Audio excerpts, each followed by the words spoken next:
እነሆ የምስራች ወንጌል ወይም የስብከተ ወንጌል አገልግሎት። አቤት የዚያን ጊዜ ክርስቶስ ሲመጣ፣ አቤት የዚያን ጊዜ ክርስቶስ ሲመጣ፣ ትልቁም ትንሹም ትልቁም ትንሹም ትልቁም ትንሹም መድረሻውን ሲያጣ፣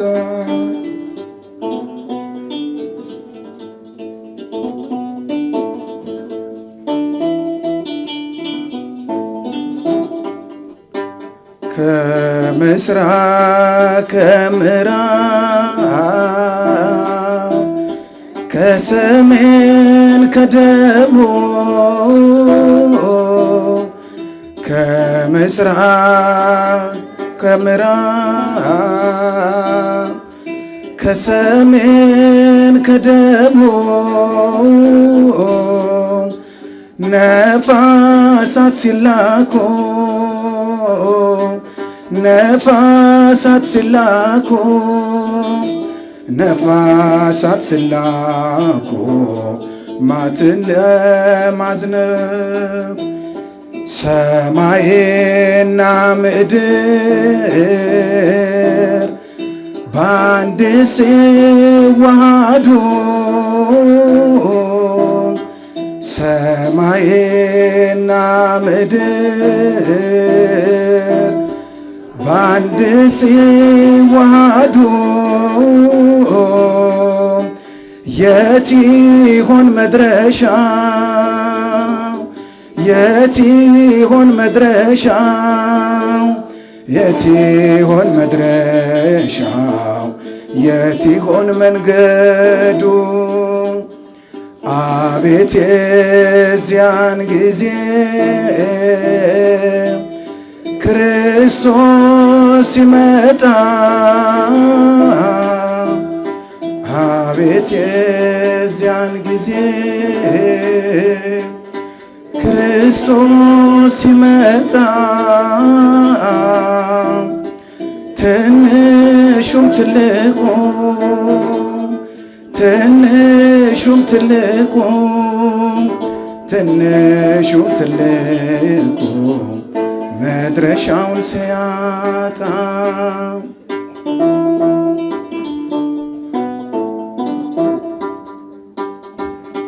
ጻድቃን በቀኝ በኩል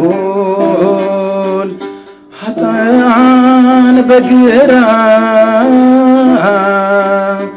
ጻድቃን በቀኝ በኩል ኃጥአን በግራ ሲነፋ መለከት ሲነፋ መለከት ሲነፋ መለከት ሲደለቅ እንዚራ ምድር ቀውጢ ስትሆን አጥም ሲሰበሰብ ምድር ቀውጢ ስትሆን አጥም ሲሰበሰብ ኀፍረት ይዘዋል ኀፍረት ይዘዋል ኀፍረት ይዘዋል ሰው ለፍርድ ሲቀር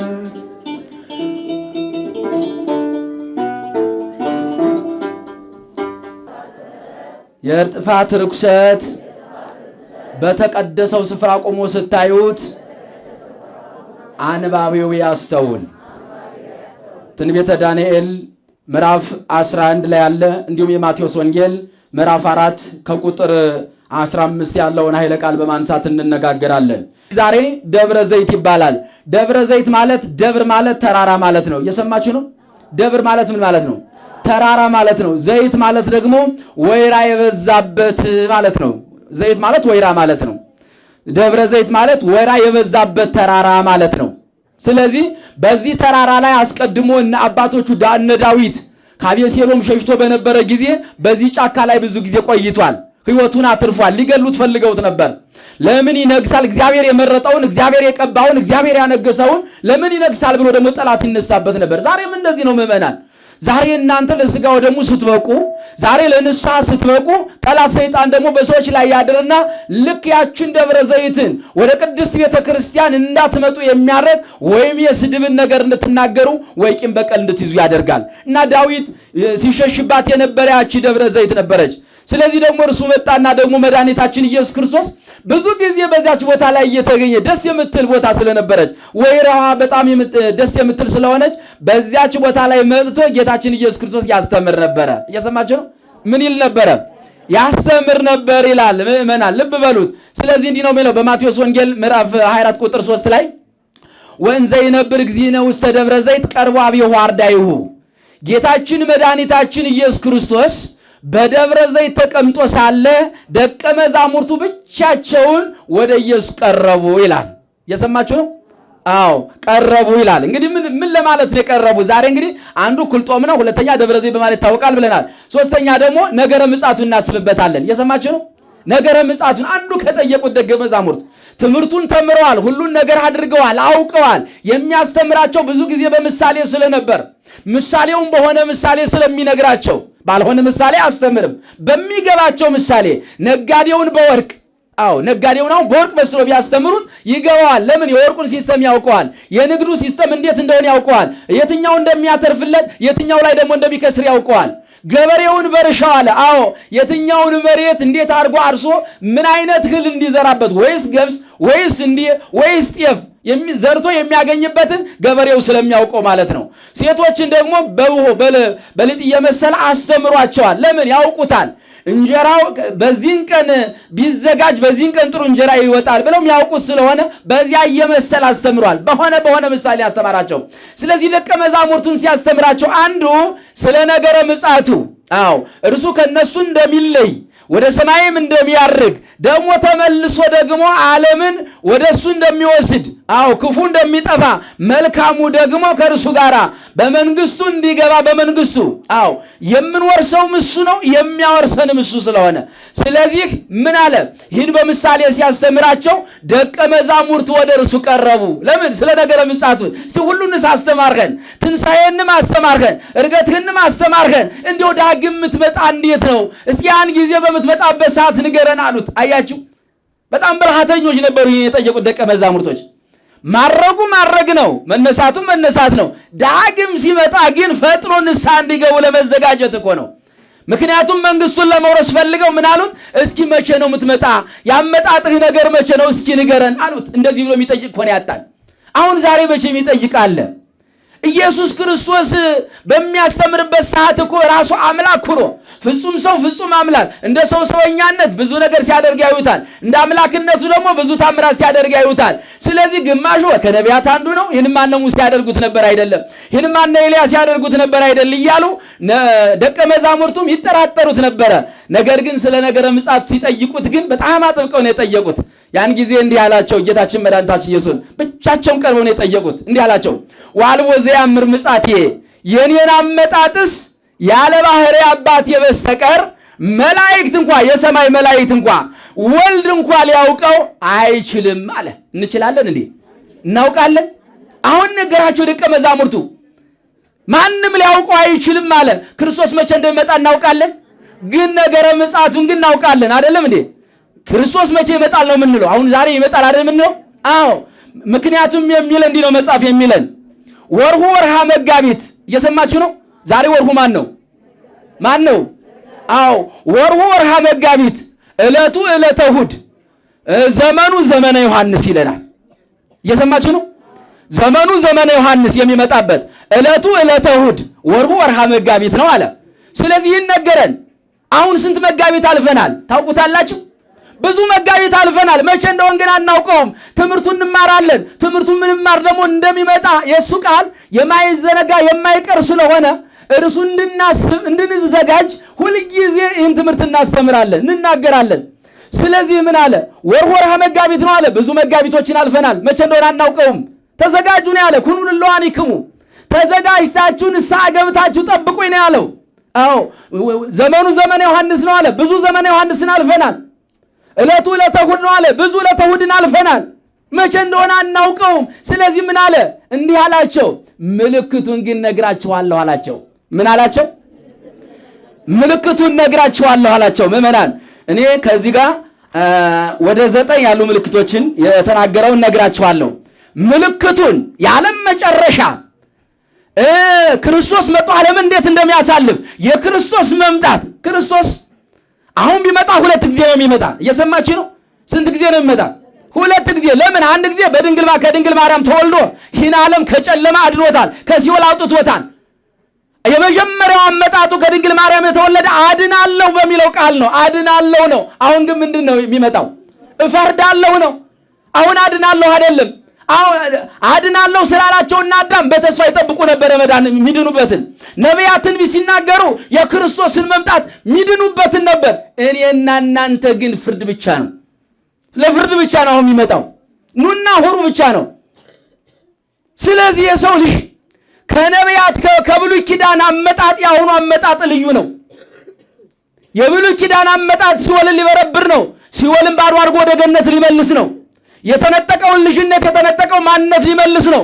አሁን ግን እርሱ መልሶ ሁሉን ነገር አድርጎ ስጋውን ቆርሶ ደሙን አፍሶ ብሉ ጠጡ፣ ይህ ነው መዳኛችሁ፣ የዘላለም ሕይወት የዘላለም ምግብ ይህ ነው ብሎ ከሰጠን አሁን የሚመጣ ምንድን ነው? ፍርድ ብቻ ነው። ለፍርድ ደግሞ ምን አለ? ኩኑ ድልዋኒክሙ ተዘጋጅታችሁ ጠብቁ አለ። ማነውን አሁን እየራሳችን እስኪ እንፈትሸው። ክርስቶስ በሚመጣ ጊዜ ቅድም በመዝሙሩ ሰምታችኋል። ማን ነው ከፊቱ የሚቆመው? እስኪ እኔ ንጹሕ ነኝ የሚል፣ እኔ ክፉ ነገር አላደረግሁም የሚል፣ በአንደበቴ አልዋሸሁም፣ በሐሰት አልመሰከርሁም፣ አልተሳደብሁም የሚል፣ በዓይኔ ክፉ አይቼ አልጎመጀሁም የሚል፣ በእጄ ጠቁሜ በሐሰት ያላስያዝሁት የሚል ማን አለ? ደም ያላፈሰሰ ማን አለ? እስኪ ሁላችን እንፈትሸው ምዕመናን። ስለዚህ ምን አለ?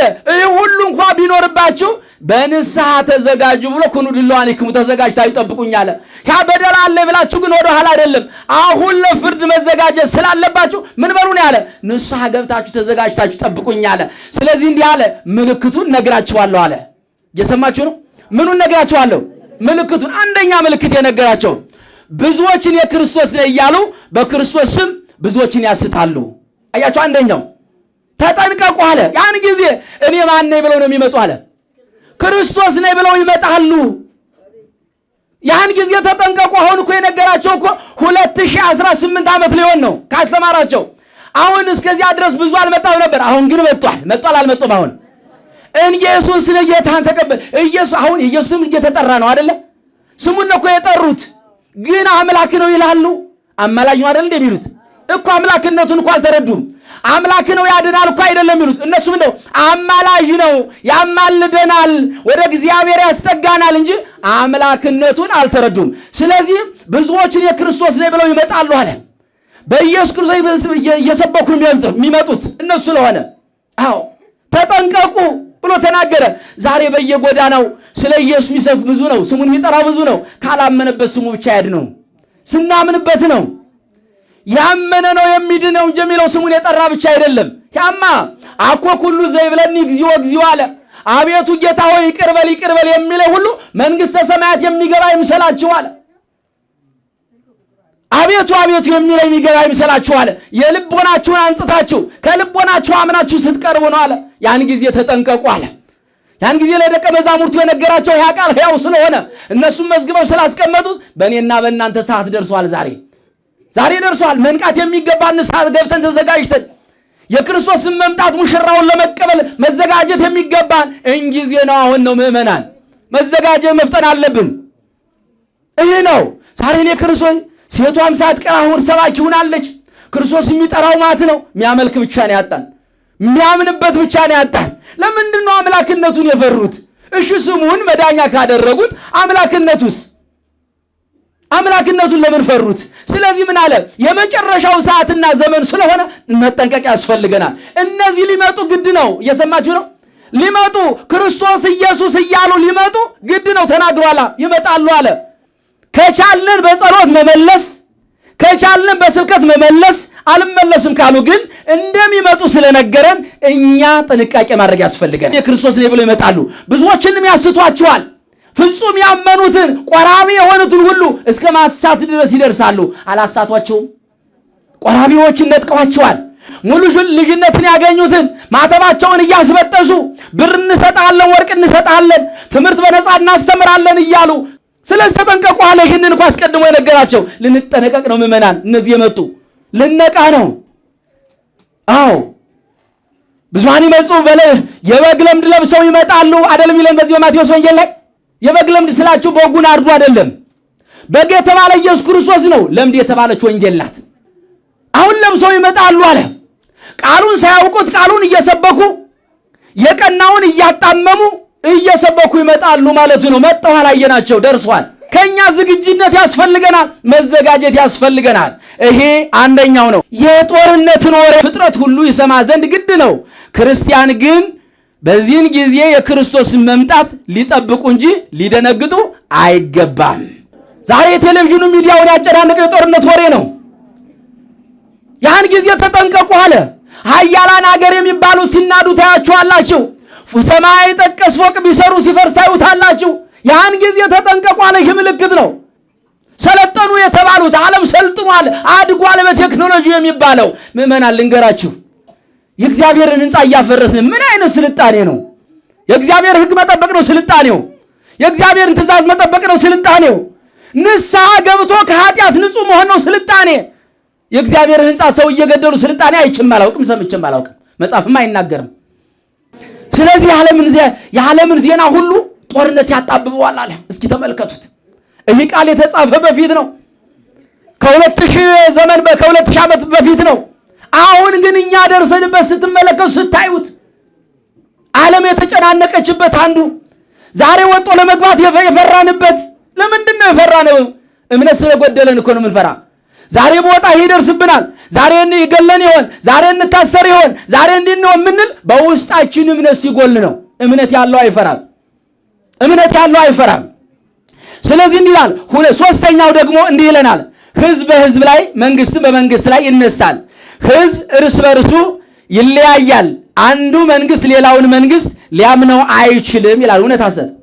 ዛሬ አለ የለም? ይሄ የለም። ዛሬ ዝም ብላችሁ ተመልከቱት ምዕመናን።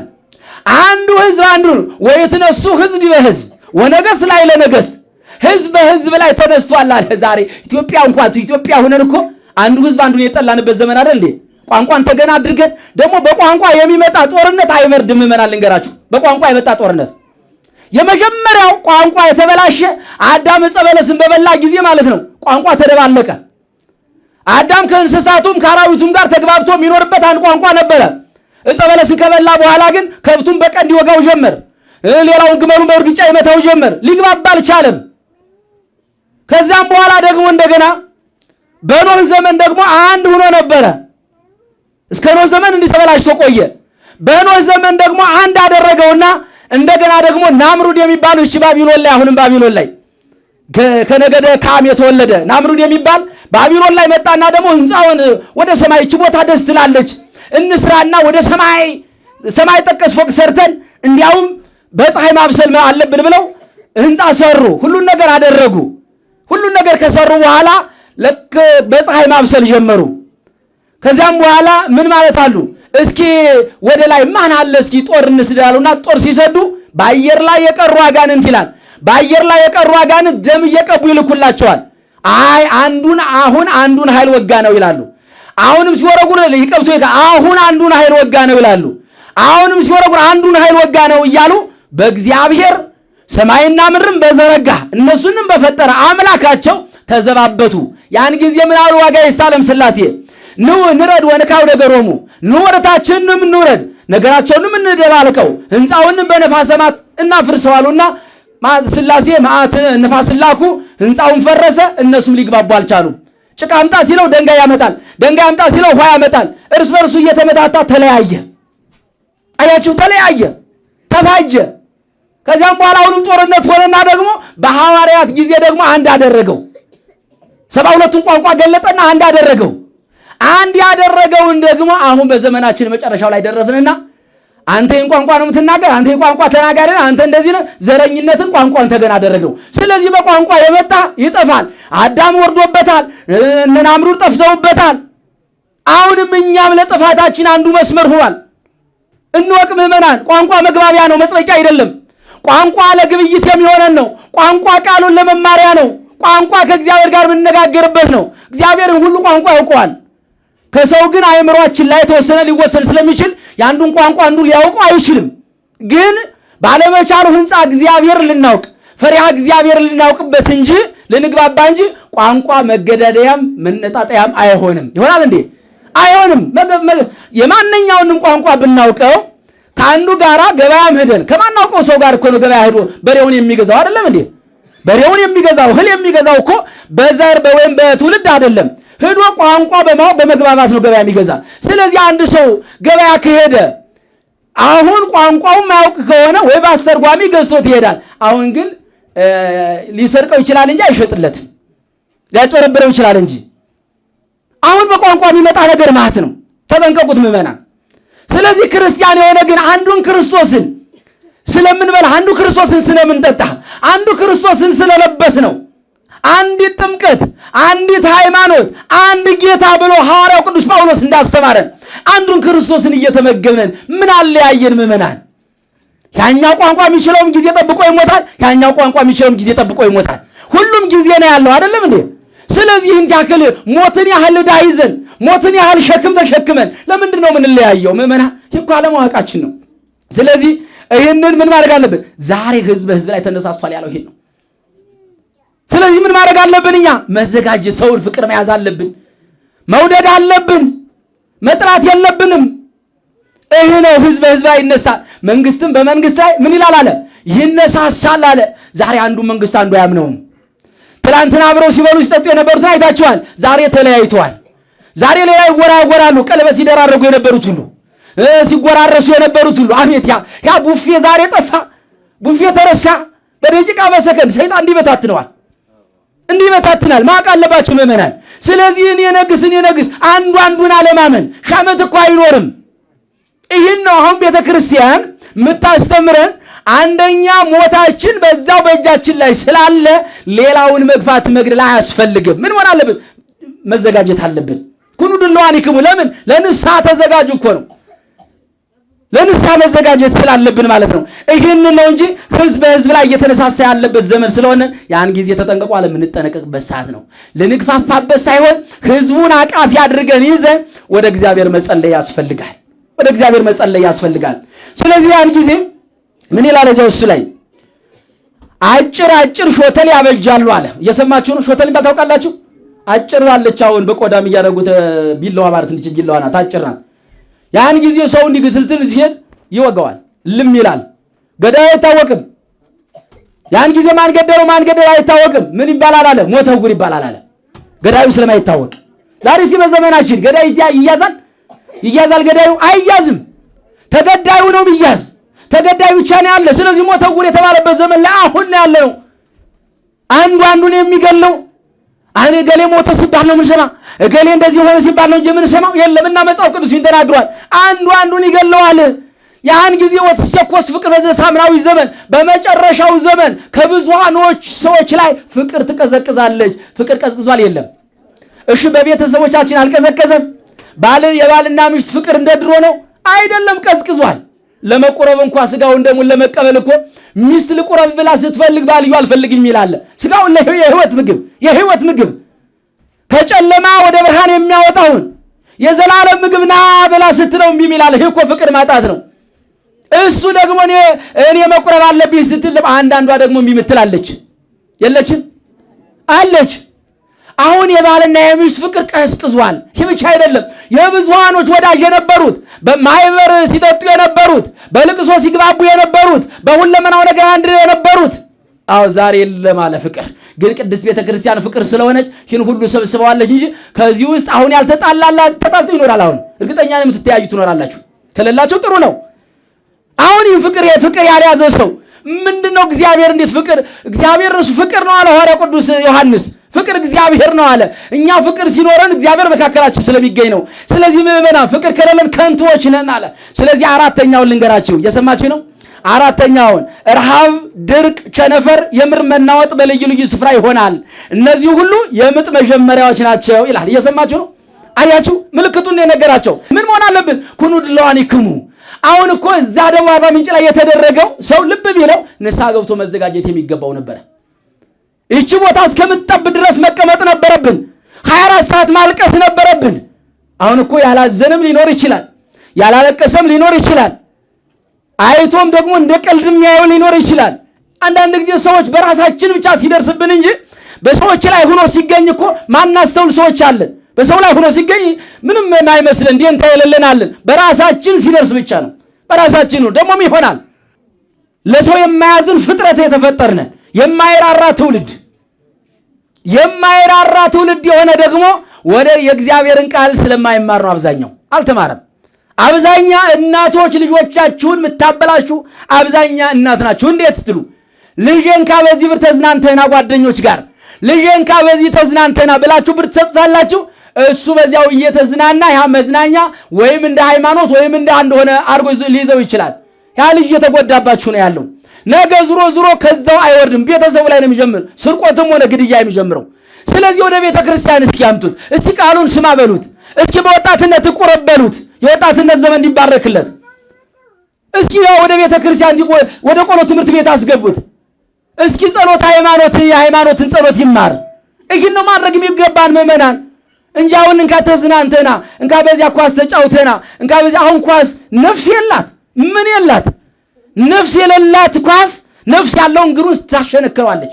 ሰው ፈጧ እንዲፈጡ ያል ምን መጽሐፍ ቅዱስ ቢያነብበት ሕይወት የሆነውን ምን ቅዳሴ ቢያስቀድስበት ያን ታክል ቆሞ ደጋፊ ከሚሆን እግዚአብሔርን ደጋፊ ቢሆን የቱ ነው? አሁን ኳስ ሕይወት አላት እንዴ? ነፍስ አላት? ካዲያ ነፍስ ከሌላት እሺ ኳስ የተጫወተ መንግስት ሰማያት ይገባል ይላል? እሺ ኳስ ተጫውታችሁ ተዘጋጅታችሁ ጠብቁ ይብሏል እና ካዲያ። ስለዚህ አሁን ኳስን አይኑን አፍጡ አይኑ ፈዞ እስከሚሄድ ይልቅ አይን እስከሚፈዝ መጽሐፍ ቅዱስ አንብበት፣ ፊደል አንብበት፣ ለይበት። ይህ ነው ሕይወት የሚሆነን። ስለዚህ መዘጋጀት ያስፈልገናል ምዕመናን። ሌላው አምስተኛ እንዲህ ይለናል፣ በዚያን ጊዜ በክርስቶስ የሚያምኑ ሰዎች ለመከራ ተላልፈው ይሰጣሉ ይላል። እውነት ሐሰት? ኦርቶዶክስ በመሆናቸው ብቻ እየተገደሉ ነው። ያን ጊዜ በክርስቶስ በማመናቸው ስጋውን ደግሞ በመቀበላቸው በሃይማኖታቸው ስለጸኑ ያን ጊዜ ይገደላሉ አለ። እዚሁ ማቴዎስ ወንጌል እዚያው ላይ ምዕራፍ 24 ቁጥር 1 ላይ እኮ ስትመለከቱ ጌታ ኢየሱስ ክርስቶስ በመቅደስ በወጣ ጊዜ የደቀ መዛሙርቱ አያት ይችን ቤተ መቅደስ እንደ ጠዋት ጮራ ስታበራ አያት ይችን ቤተ መቅደስ ብለው ጌታ ኢየሱስ ክርስቶስን ሊያሳዩት ሞከሩ። ጌታ ኢየሱስ ክርስቶስ ምን አላቸው? ይህ ድንጋይ ነው፣ ድንጋይ በድንጋይ ሳይፈርስ አይቀርም አላቸው። አያችሁ፣ ድንጋይ በድንጋይ ምን ሳይፈርስ አይቀርም ብዬ እነግራችኋለሁ አለ። አያችሁ፣ እንደ ፀሐይ ጮራ ስታበራ አይተው ይህች ዘላለማዊ የሆነች እንቁ የሆነች ቤተ ክርስቲያን ቤተ መቅደስ ተመልከት ሲሉት ይህማ ድንጋይ በድንጋይ ሳይፈርስ አይቀርም የተሰራ በድንጋይ ነው አለና የሰው ልጅ እንዴት እንደሚፈርስ አስተምሯቸዋል። እዛ ጋር አስተምሯቸዋል። ዛሬም እኮ ሕንፃ እግዚአብሔር እየፈረሰ ነው ያለ። መቅደስ የመንፈስ ቅዱስ ማደሪያ እየፈረሰ ነው ያለው። የሰው ልጅ እንደ በግ እየታረደ ነው ያለው። የሰው ልጅ እንደ ከብት እየተሰዋ ነው ያለው። የሰው ልጅ ለሰው ሊያዝንለት አልቻለም፣ ሊረዳዳ አልቻለም። አንዱ ልጅ ሕፃን ይዞ ሲወድቅ ናስቲ በጓሮ የተኛ ብሎ እንኳን የሚያግዘው ይጠፋ። ከባድ ሆነ። ምዕመናን በዚህ ሰዓት ምን እንሁን ንገሩኛ? ኩኑ ድልዋኒክሙ ተዘጋጅተን ምን እንበል? እንጠብቅ በሉ። ተዘጋጅተን ምን እንበል? እንጠብቅ። ማንን እንጠብቅ? ክርስቶስን መምጣቱን እንጠብቅ። ተዘጋጅተን እያየን ነው። እኮ የነገራቸው ነው ለሐዋርያት እንደ ትንቢት የነገራቸው ነው። ምልክቱን የነገራቸው ይህ ምልክት ነው።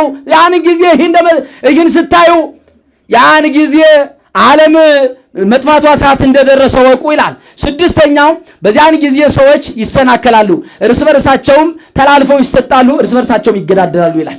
ይሰናከላሉ አለ። ብዙ ያልተሰናከላል። አሁን በዚህ ያለ እንደዚህ ሲሏችሁ ይሮጣል ሰው፣ በዚህ ያለ ሲሉት ይወጣል፣ በዚህ ሲሉት ይሮጣል። ተሰናክሏል። ዛሬ በ666 መንፈስ ደግሞ ያልተማረከ ወጣት አለ። አሁን ተማርኳል ወጣቱ። የሚፈልገው ብር ነው፣ የሚፈልገው በቃ ወርቅ ነው፣ የሚፈልገው መኪና ነው። የለም እያለ ይገባል።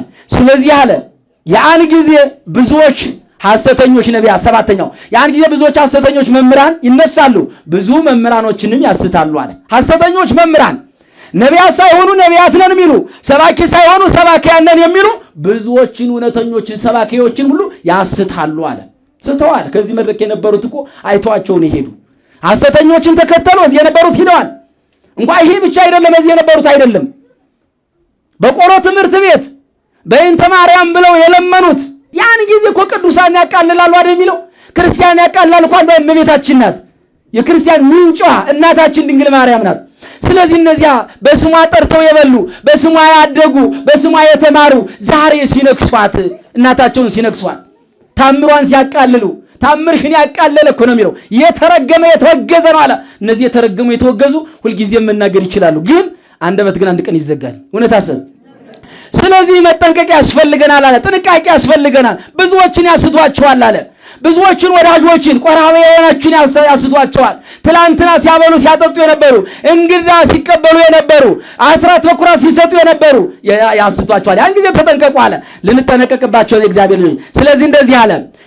ዘጠነኛው እንዲህ ይላል፣ በዚያን ሰዓት በነቢዩ በዳንኤል እንደተባለ የጥፋት ርኩሰት በተቀደሰው ስፍራ ቆሞ ባያችሁ ጊዜ አንባቢ ምን ይበል? ያስተውል አለ። እስኪ ዛሬ በተቀደሰው ሕዝብ ላይ የረከሰ ሞት ሲመጣ፣ በተቀደሰው መቅደስ ላይ የረከሰው ቁሞ ስንመለከተው ሰዓቱ ደረሰ አልደረሰም? ተጠንቀቋል። አንባቢው አስተውል አለ። አንባቢው አስተውል። ሞት ቅዱስ የሆነውን ቤተ ክርስቲያን ገብተው የሚያስቀድሱት እነዚያን ሰዎች ሲሞቱ አንባቢ ያስተውል። እናስተውል። አቤቱ ጌታ ሆይ ይቅር በለን ብለው ቅዳሴ ሲያስቀድሱ የሞቱ አሉ። ሌላ ብዙዎች አሉ።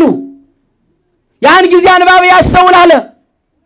የጥፋት ርኩሰት በተቀደሰው ስፍራ ላይ፣ በእያንዳንዳችን መቅደስ ላይ፣ በእያንዳንዳችን ሰውነት ላይ ኃጢአት ነግሶ ያን ጊዜ አንባቢ ያስተውል። የሚሰማ ያስተውል።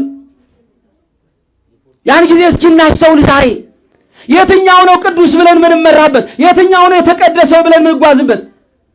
እያንዳንዳችን ራሳችን ስንፈትሸው እኮ ከራስ ፀጉራችን እስከ እግር ጥፍራችን ድረስ በኃጢአት የተከናነበ ነው። ሰውነታችን የረከሰ ሆኗል። አንዱ አንዱን የሚገለው ከሆነ መርከስ ነው።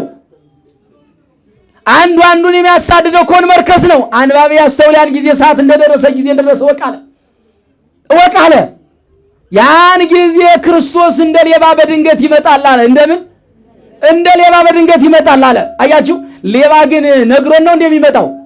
ነግሮ ነው የሚመጣው? አይደለም። ሌባ በደቂቃ ይምጣ፣ በሰከንድ 6 ሰዓት ይምጣ፣ ከሌሊቱ 1 ሰዓት እናውቀዋለን እንዴ? ክርስቶስን በሌባ መስሎ የተናገረው ክርስቶስም መቼ እንደሚመጣ ስለማታውቁ ተዘጋጅታችሁ ጠብቁ አለ። ባለቤት ከብቱን የሚሰባስብ በሰዓት ቤቱን የሚዘጋ ሌባ እንዳይነጥቀኝ ብሎ ነው አይደለ? የሚመጣውን ግን አያውቅም፣ ግን ሌባ እንዳይሰርቀኝ ብሎ ነው አይደለ? አዎ፣ እኛም ደግሞ የክርስቶስ መምጣት በሌባ ተመስሎ የመጣ በመቼው ሰዓት እንደሚሆን ስለማናውቀው ጠዋት ይሁን ማታ 6 ሰዓት ይሁን 9 ሰዓት በደቂቃ ይሁን በሰከንድ ስለማናውቀው ሁልጊዜ ምን ሆነን እንጠብቀው? ተዘጋጅተን እንጠብቀው። ስለዚህ ያን ጊዜ አንባቢ ያስተውል አለ። አስተውሉ ምዕመናን። ዛሬ እኛ በዚህ በተቀደሰው ስፍራ ቆመናል። ይሄ የተቀደሰ ነው፣ በደሙ የዋጃት አውደ ምሕረት የሆነ በጳጳሳት የተባረከች ቦታ። ነገር ግን ያን ጊዜ ግን ሞት ሲመጣባት፣ ጥላቻ ሲበዛባት፣ ግን ጥላቻ ሁልጊዜም የረከሰ ነገር ነው። አይደለም እንዴ? ጥላቻ የረከሰ ነገር ነው፣ ኃጢአት ነው። ያን ጊዜ በተቀደሰው ስፍራ ቆሞ ባያችሁት ጊዜ አለ አንባቢ ያስተውል አለ። አስተውል አንባቢ አለ። ሰውን ሲገለው አለ ያን ጊዜ አንባቢው ያስተውል አለ። ሕንፃ እግዚአብሔር ሲፈርስ አንባቢው ያስተውል አለ። ሕንፃ እግዚአብሔር ሲታሰብ አንባቢው ያስተውል አለ። ሐሰት ስንመሰክር አንባቢው ያስተውል አለ። መስካሪው ማለት እኮ ነው። ስንሳደብ አንባቢው ያስተውል አለ። እስኪ አንባቢው መቼ ነው ያስተዋል ነው? እስኪ እኛ አሁን የምናደርገውን እናስተውለዋል አሉ ወይ? ከትውልዱ ማን አስተዋለ እኮ ነው ያለ ኢሳይያስ ምንድን ያለ? እንዲያው ክርስቶስ ተገርፎላቸው ስጋውን ቆርሶ ደሙን ሁሉ መልኩ ሁሉ እስኪጠፋ ድረስ ታይቷቸው አለ። ከትውልዱ ማን አስተዋል አለ? አላስተዋለም። ሰቅለውት እየገረፉት እንኳን ምንድነው የሚሉት? አሁን ኤልያስን ይጠራል፣ አሁን ምን እንዲህ ይላል እያሉ ሆምጣጣውን ነገር የሚገል ነገር ነበር የሚያዘጋጁለት። ከትውልዱ ማን አስተዋል አለ? ዛሬም ከኛስ ማን አስተዋለ? ለተምጻት ነው ብለን ሰብከናል፣ ሁልጊዜ እንናገራለን፣ ሁልጊዜ ይሰበካል። ግን ከትውልዱ ማን አስተዋለ? ስለዚህ ምን አንባቢው ምን ይበል? ያስተውል ምዕመናን። ስለዚህ ማስተዋል አለብን። እንድናስተውል እርሱ መልካም ፈቃድ ይሁንልን። ስለዚህ በዚህ ዘመን ካልጸናነን የመጨረሻው እልቂት ጥፋት ነው የሚመጣው። 10ኛው እንዲህ ይላል፣ በዚያን ሰዓት በከተማ ያሉት ወደ ተራራ ይሸሻሉ፣ በሰገነትም ያሉት ሁሉ ወደ ምድር ወደዛው ይሸሻሉ አለ። በእርሻም ያለው በዚያው ይሄዳል አለ። ሊመለስ አይችልም አለ። በቤት ያለውን ቃል ያመጣ አይችልም አለ። ያን ጊዜ ለእርጉዞች ወዮላቸው አለ። አያችሁ ለምኖች? ያን ጊዜ ለእርጉዞች ማለት በኃጢአት ላሉት አለ። በነቢብ በሐልዮ አርግዘው በነቢብ ወልደው በገቢር ለሚያሳድጉ ወዮላቸው አለ። በኃጢአት ላሉት ወዮላቸው። ክርስቶስ በመጣ ጊዜ አንባቢ ያስተውል። ያን ጊዜ ከነ ኃጢአታቸው ክርስቶስ የሚጠብቁ ያን ጊዜ ንስሐ ስለሌለ ሁሩና ኑ የሚልበት ሰዓት ስለሆነ አንባቢ ያስተውል አለ። ስለዚህ ምዕመናን ከኃጢአት ነጽተን ከክፉ ነገር ሁሉ ርቀን እንድንኖር ለእርሱ መልካም ፈቃድ ይሁንልን። የትምህርታችን ርዕስ ምን ነበረ? የጥፋት ርኩሰት በሉ። በተቀደሰው ስፍራ ቆሞ ባያችሁ ጊዜ አንባቢ ያስተውል። ስለዚህ እያስተዋልን ነው ምዕመናን፣ ማስተዋል አለብን።